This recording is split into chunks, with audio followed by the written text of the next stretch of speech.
আন্তর্জাতিক খ্যাতিসম্পন্ন চলচ্চিত্রকার তারেক মাসুদের বাড়ি আপনাদেরকে আজকে এক্সপ্লোর করে দেখাবো। ঢাকা ফরিদপুর ঢাকা গোপালগঞ্জ মহাসড়কের পাশেই শান্ত সুনিবিড় গ্রামীণ প্রাকৃতিক পরিবেশের যে বাড়িতে তারেক মাসুদ জন্মগ্রহণ করেছিলেন, এটিই মূলত তার পৈতৃক বাড়ি, পৈতৃক নিবাস।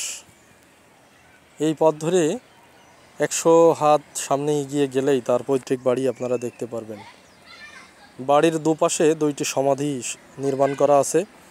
একটি হচ্ছে পারিবারিক সমাধি, আর একটি হচ্ছে তার নিজের। পাশাপাশি এই দুইটি বাড়িতেই তারেক মাসুদ এবং তার ভাই বাবা মা সহ থাকতেন। এখন তিনি নাই, কিন্তু তার মা এবং অন্য ভাই এই বাড়ি দুইটাই বসবাস করেন। ফুল এবং বৃক্ষ দিয়ে আচ্ছাদিত এই সুন্দর এবং নির্মল পরিবেশে তিনি তার শৈশব এবং জীবনের অনেকটা সময় কাটিয়েছেন।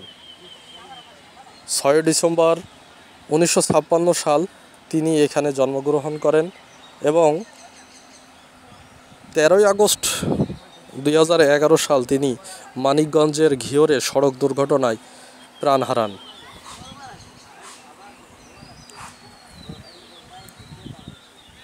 প্রথিতযশা এই চলচ্চিত্রকার 2012 সালে 21 পদকে ভূষিত হন।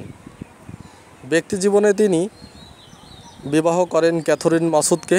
তাদের একজন পুত্র সন্তান আছেন।